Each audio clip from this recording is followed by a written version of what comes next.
Hamas വീണ്ടും വാർത്തകളിൽ നിറയുന്നു. ഹമാസിന്റെ പുതിയ സായുധ വിഭാഗം മേധാവിയെ വധിച്ചെന്ന് ഇസ്രയേൽ പ്രധാനമന്ത്രി ബെഞ്ചമിൻ നെതന്യാഹു അവകാശപ്പെടുന്നു. മുഹമ്മദ് ഒസേദെ വധിച്ചെന്നാണ് നെതന്യാഹു അവകാശപ്പെടുന്നത്.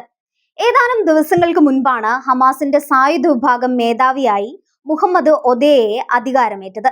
മുൻ മേധാവി ഇസുദ്ദീൻ അൽ ഹദ്ദാദ് കൊല്ലപ്പെട്ടിരുന്നു. ഇതിനു പിന്നാലെയാണ് ഒദേ മേധാവിയായി ചുമതലയേറ്റതെന്നാണ് മാധ്യമങ്ങൾ റിപ്പോർട്ട് ചെയ്യുന്നത്.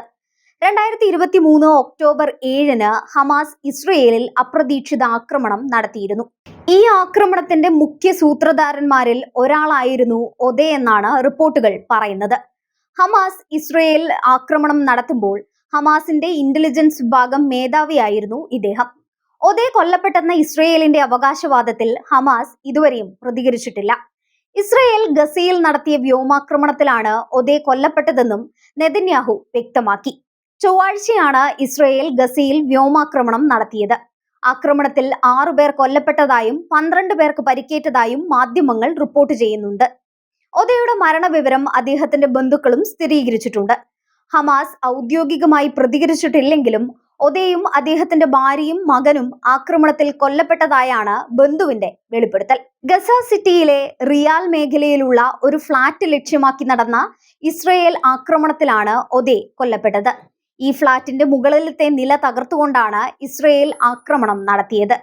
അവശിഷ്ടങ്ങൾക്കിടയിൽ കൂടുതൽ ആളുകൾ കുടുങ്ങിക്കിടക്കുന്നുണ്ടോ എന്ന് കണ്ടെത്താനുള്ള രക്ഷാപ്രവർത്തനം പ്രദേശത്ത് തുടരുകയാണ്. ഹമാസിന്റെ പ്രധാന നേതാക്കളിൽ ഒരാളായിരുന്നു ഒദേ. 1987-ലാണ് അദ്ദേഹം ഹമാസിന്റെ ഭാഗമായത്. ആദ്യം ഹമാസിന്റെ ആഭ്യന്തര സുരക്ഷാ വിഭാഗമായ മജ്ദ് യൂണിറ്റിലാണ് പ്രവർത്തിച്ചത്. പിന്നീട് ഹമാസിന്റെ രഹസ്യാന്വേഷണ വിഭാഗത്തിന്റെ തലവനായി. 2017 മുതൽ 2019 വരെ നോർത്തേൺ ബ്രിഗേഡിന്റെ തലവനായിരുന്നു. ഈ 15-നായിരുന്നു ഇസ്രയേൽ നടത്തിയ ആക്രമണത്തിൽ ഹമാസിന്റെ സായുധ വിഭാഗം തലവൻ അൽ ഹദ്ദാദ് കൊല്ലപ്പെട്ടത്. അദ്ദേഹത്തിനൊപ്പം കുടുംബാംഗങ്ങളും കൊല്ലപ്പെട്ടു. പിന്നാലെ ഹദ്ദാദിന്റെ സ്ഥാനത്തേക്ക് മുഹമ്മദ് ഒദേയെ പരിഗണിക്കുന്നതായി റിപ്പോർട്ടുകൾ വന്നു. ഇതേ തുടർന്ന് ഒദേ സായുധ വിഭാഗത്തിന്റെ മേധാവിയായി ചുമതലയേറ്റതായി റിപ്പോർട്ടുകളും വന്നു. എന്നാൽ ഒദയുടെ നിയമനം ഹമാസ് ഔദ്യോഗികമായി പ്രഖ്യാപിച്ചിരുന്നില്ല. ഇറാൻ യുദ്ധത്തോടെ ഗസയും ഹമാസും വാർത്തകളിൽ സജീവമായി ഇടം പിടിച്ചിരുന്നില്ല. ഇപ്പോഴിതാ വീണ്ടും ഗസയിലേക്ക് മാധ്യമ ശ്രദ്ധ എത്തുകയാണ്. കഴിഞ്ഞ ഒക്ടോബറിലാണ് ഇസ്രയേലും ഹമാസും തമ്മിൽ താൽക്കാലിക വെടിനിർത്തൽ ധാരണയിലെത്തിയത്. വെടിനിർത്തലിന് ശേഷം മാത്രം ഇസ്രയേൽ നടത്തിയ ആക്രമണങ്ങളിൽ ഗസയിൽ 850-ലധികം പലസ്തീനുകാർ കൊല്ലപ്പെട്ടിട്ടുണ്ട്.